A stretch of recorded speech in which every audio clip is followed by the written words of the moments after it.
Ang recipe na to, napakadali lutuin, masustansya at masarap.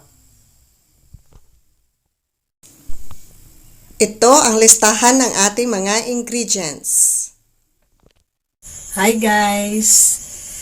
Isang wow sarap na araw sa inyong lahat. This is Elsie John Dilatori of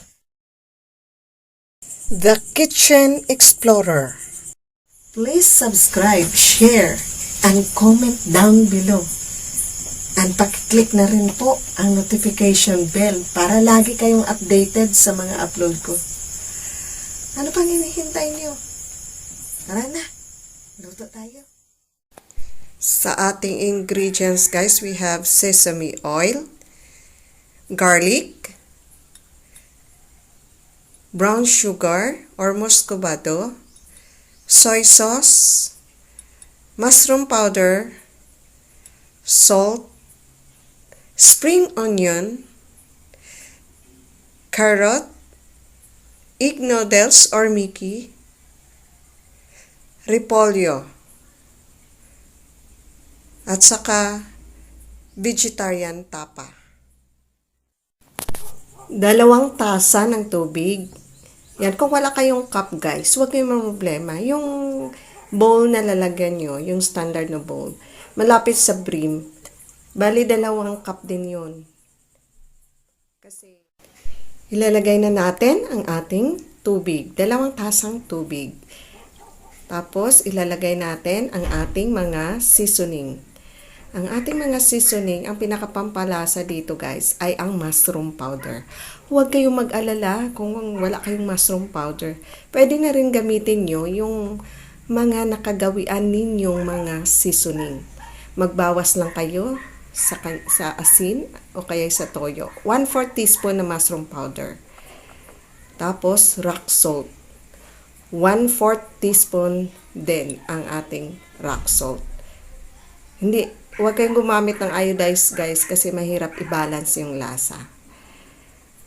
Ilagay na rin natin ang ating toyo. 2 teaspoons ng silver swan na toyo. Masarap kasi ang silver swan.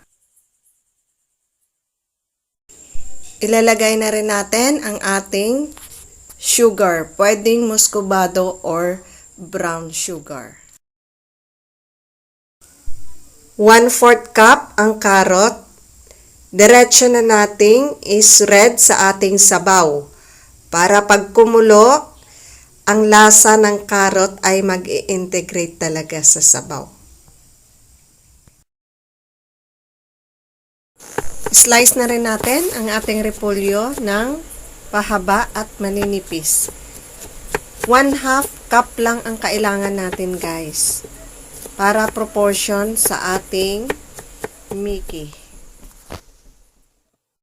Takpan natin ang ating lutuan para madaling kumulo ang ating sabaw.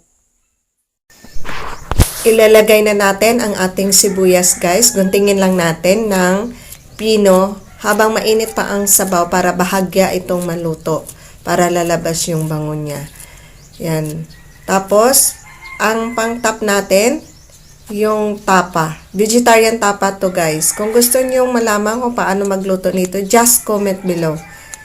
Pwede ring gumamit kayo ng hinimay-himay na manok.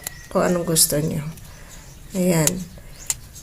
Ang sunod, lagay na natin ang ating bawang. Pandagdag bango yan guys. Tsaka lasa. Tapos, lagay na natin ang ating sesame oil. Ayan. Naku, hindi ko ma-explain yung amoy ng ingredients natin.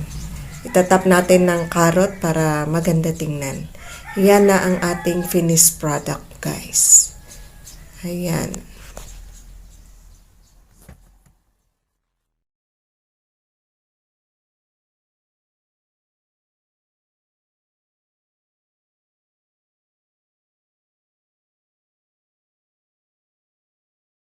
Thank you for watching. God bless you. Hanggang sa muli.